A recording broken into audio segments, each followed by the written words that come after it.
várias munições existem à disposição do Trump e ele vai, na minha opinião, usá-las.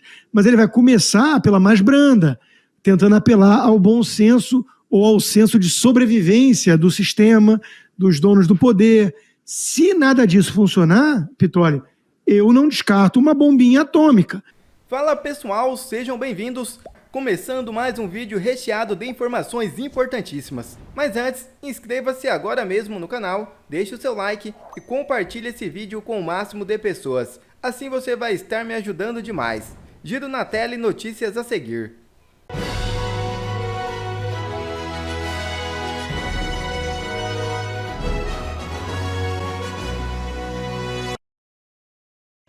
Trump segue firme e antes da posse obtém importante vitória na Câmara dos Estados Unidos. É isso mesmo. Uma importantíssima vitória do presidente eleito Donald Trump antes da posse marcada para o dia 20 de janeiro. Mike Johnson foi reeleito para a presidência da Casa Baixa nesta sexta-feira 3 e cumprirá um mandato de 2 anos. Trump apoiou a candidatura de Johnson. Disse que o deputado é um homem de grande habilidade e estava muito próximo da reeleição. Na rede social Truth, o presidente escreveu o seguinte: uma vitória para Mike hoje será uma grande vitória para o Partido Republicano e mais um reconhecimento da nossa eleição presidencial mais importante em 129 anos, escreveu Donald Trump. Com a reeleição de Mike Johnson, os 434 deputados podem tomar posse e começar suas atividades oficialmente. Uma das principais será a certificação da vitória de Donald Trump na eleição presidencial dos Estados Unidos. A confirmação, realizada em uma sessão conjunta da Câmara e do Senado, está marcada para 6 de janeiro. Depois disso, Trump tomará posse em 20 de janeiro. E já tem ditador que está em pânico. Então, na agendinha do Lourão, você acha que ele está anotando lá assim...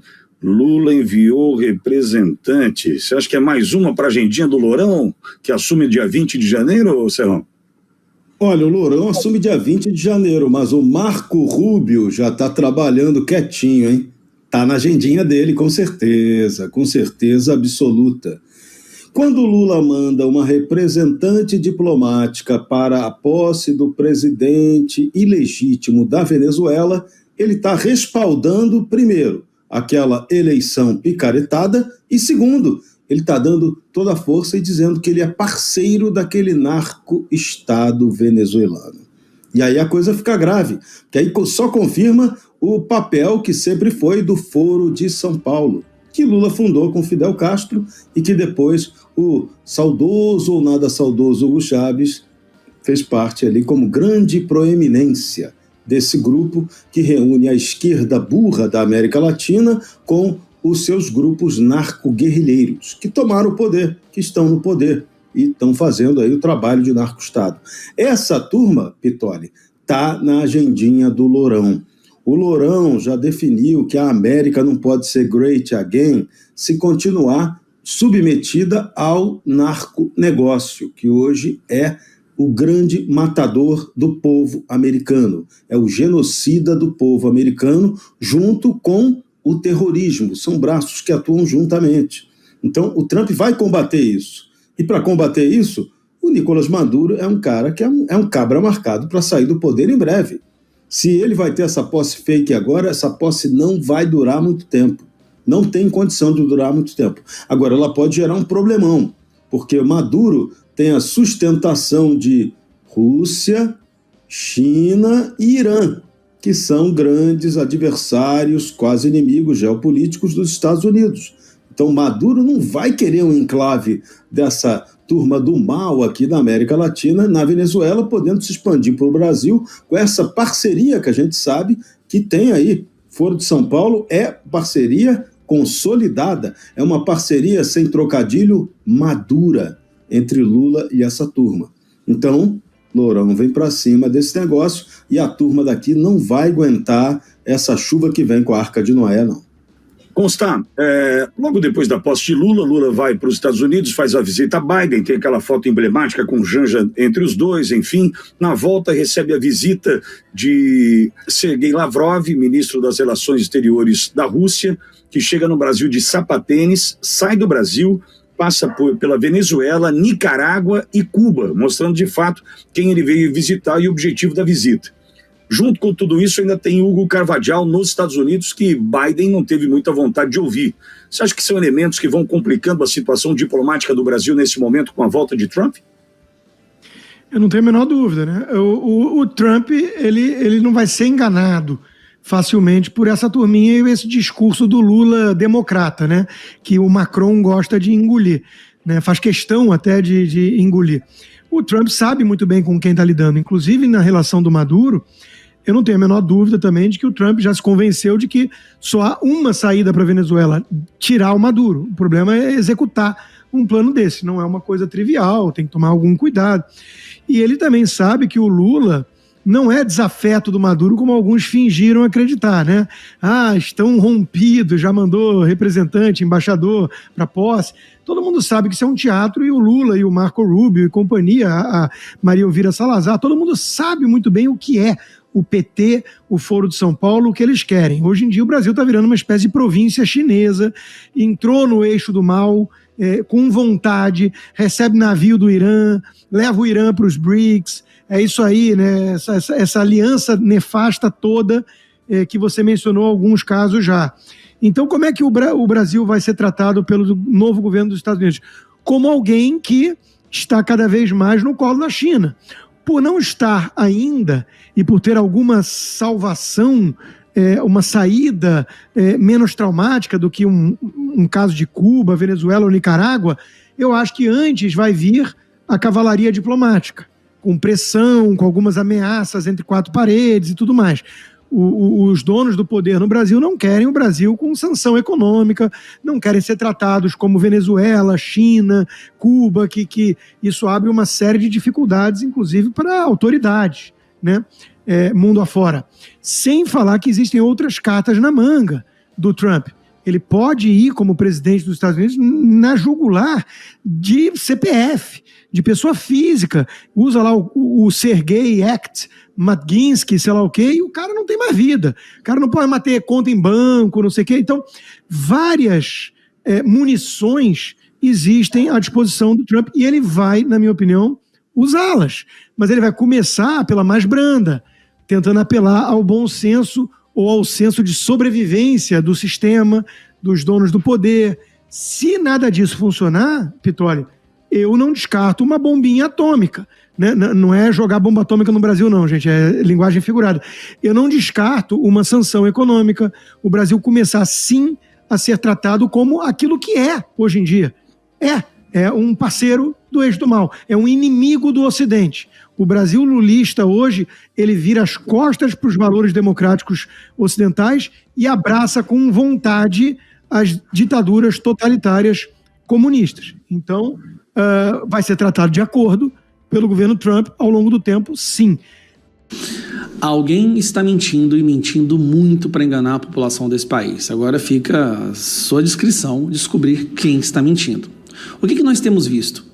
No nosso dia a dia, quando nós vamos no supermercado, pagamos os nossos boletos, quando chegamos no dia 20 do mês e demos aquela olhada e viu que o dinheiro não deu para pagar o que pagava há 2, 3 anos atrás, nós percebemos que a nossa qualidade de vida está diminuindo. E aí nós vemos relatos dos nossos amigos, das pessoas ao nosso redor, dizendo que a vida delas também está mais difícil.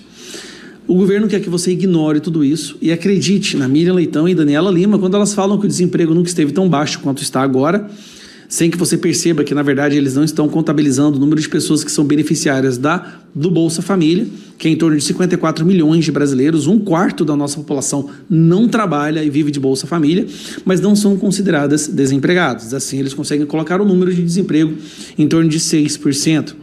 Falam que o PIB está crescendo maravilhosamente, mas não falam, por exemplo, também que é justamente o gasto do governo, dinheiro público sendo despejado, que faz essa subida artificial do PIB, que na verdade então representa mais gasto, mais despesa, mais rombo fiscal.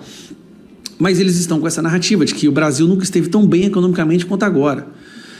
Pedindo para você ignorar 44 mil casas que foram tomadas pelos bancos de famílias inadimplentes, que o número de famílias inadimplentes bateu um recorde no Brasil na série histórica que o investimento foi embora do Brasil, as pessoas não querem investir mais aqui, que o dólar está subindo, chegando a 6,20 agora, já nesse terceiro dia de 2025, que a criminalidade está subindo, que a inflação subiu, que tem gente comprando picanha parcelado, que o aluguel subiu exorbitantemente, que o custo de vida em geral subiu, que a gasolina está em média 6,20 no Brasil. Só que aí é lançado agora um número, que esse número, na minha opinião, é aquele que realmente desqualifica todos os relatórios do IBGE, do Postman e do governo Lula, que é esse aqui, ó. Número de pessoas em situação de rua aumenta 25% no Brasil.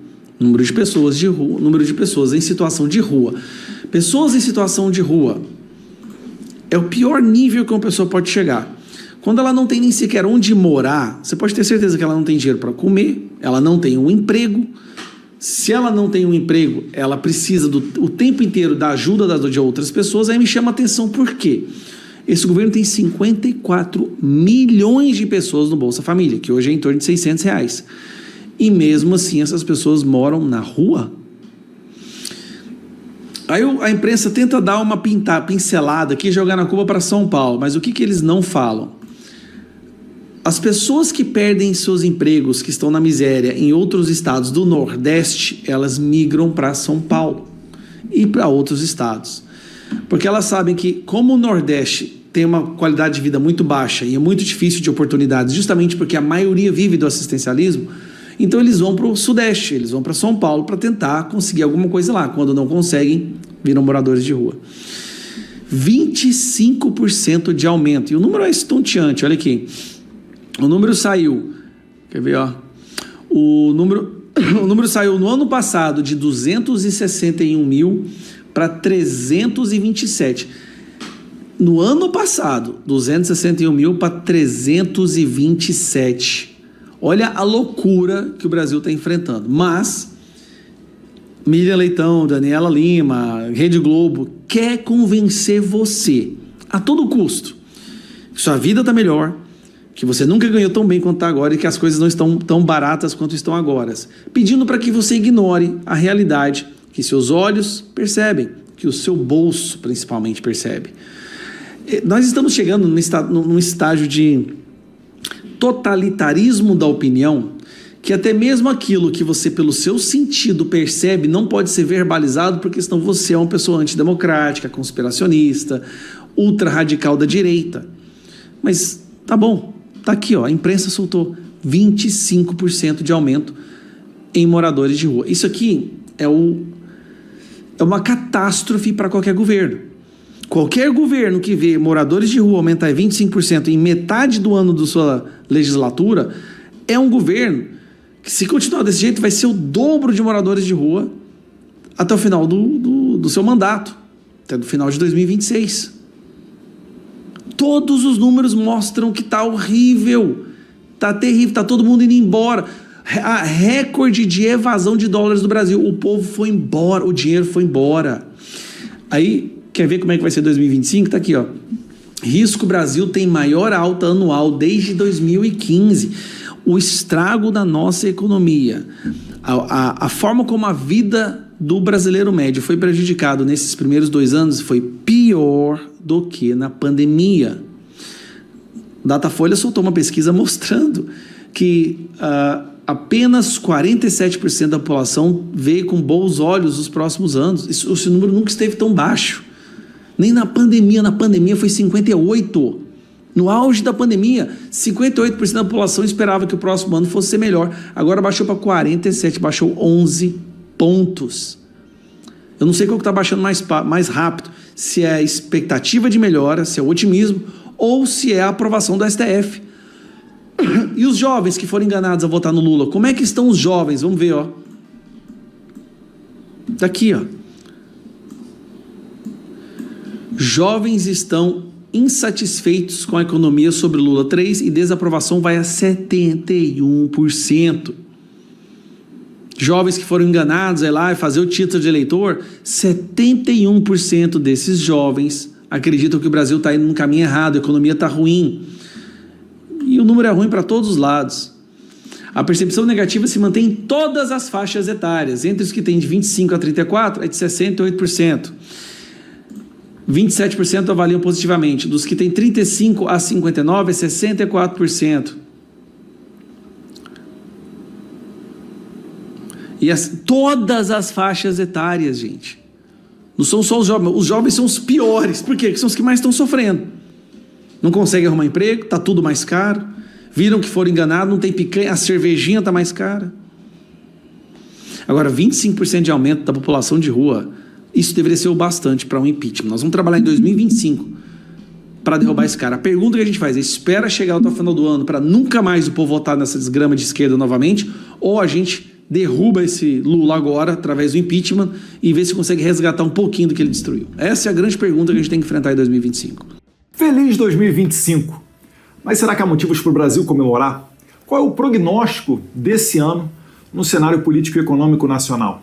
Bem, a gente já terminou o ano com o governo Lula mandando um pacote pífio para o Congresso Nacional, que ainda foi desidratado para se manter ali pessoas beneficiárias, por exemplo, do BPC, que se direciona a pessoas com incapacidade laboral ou que têm muita dificuldade para trabalhar, pessoas que estão abaixo da linha da pobreza, os miseráveis. O Congresso ainda conseguiu salvar essas pessoas de tomar um corte em seu benefício. Só que isso daí, por parte do mercado, é visto da seguinte maneira: o Brasil de Lula é um país que gasta mais do que arrecada. É como se na sua casa o seu salário não desse para o mês inteiro. E aí o que acontece? Você primeiro pede dinheiro para o familiar, não consegue pagar porque o seu gasto continua elevado, aí você pede dinheiro no banco, o banco te empresta, depois você não consegue pagar o banco, você pede dinheiro emprestado de novo, ele te empresta aos juros lá em cima, e assim você fica numa bola de dívida, até o ponto em que o banco não quer mais te emprestar dinheiro, porque ninguém acredita que você sequer será capaz de pagar os juros. E nesse cenário, o que o mercado normalmente faz? Corre para comprar dólar. Ninguém acredita que o dólar, a moeda dos Estados Unidos, vai acabar virando poeira. Ninguém acredita que os Estados Unidos vai quebrar. Então é um investimento seguro, um porto seguro para momentos de turbulência como esse. É por isso que o preço do dólar está disparado. É igual vender água no deserto. Todo mundo quer. E aí, quem está vendendo água, bota o preço lá em cima. Então isso é o que está acontecendo no Brasil hoje em dia. E a tendência é de piorar. Por quê? Porque agora, 20 de janeiro, o presidente dos Estados Unidos, Donald Trump, toma posse. E ele nomeou simplesmente não só o cara mais rico do mundo, mas a pessoa que é especialista em fazer chover no deserto para o seu gabinete de eficiência governamental, o empresário Elon Musk, um renome conhecido em todo o planeta Terra. E com certeza ele vai reduzir as burocracias, ele vai reduzir os impostos, ele vai fazer os Estados Unidos ser mais atrativo ainda, ou seja, vai valorizar ainda mais o dólar. Talvez a gente vai ter saudades dos tempos em que o dólar estava apenas na casa dos R$6. E isso daí, se você não está entendendo, eu vou te falar. Tudo que é atrelado ao dólar, pãozinho, trigo, café, qualquer maquinário importado nessa cadeia global de produção, o preço vai aumentar. E adivinha quem é que vai pagar essa conta no final da produção, quando o produto estiver feito? É você. Se você acredita em Papai Noel, talvez você esteja na esperança de que o Lula consiga fazer uma redução de gastos, uma redução de custos do governo. Mas eu te adianto, ele não vai fazer isso. Porque se ele reduzir o seu gasto, ele vai reduzir o seu capital político. E a coisa que Lula e a esquerda mais prioriza é o poder. Depois, lá no final, quem sabe, vem aí o interesse da população. Saudades dos tempos de Bolsonaro e Paulo Guedes, mas a gente tem que resistir. Não parar, não precipitar, não retroceder. Quem aguentar mais tempo de pé, vence essa batalha. Quer ver mais conteúdos como esse? Então inscreva-se agora mesmo no canal e ative o sininho das notificações. Assim você não perde mais nenhum conteúdo que é postado aqui no canal. E também já deixe o seu like para o YouTube ajudar a divulgar o nosso trabalho. Fico por aqui e que Deus abençoe a todos. Brasil acima de tudo e Deus acima de todos.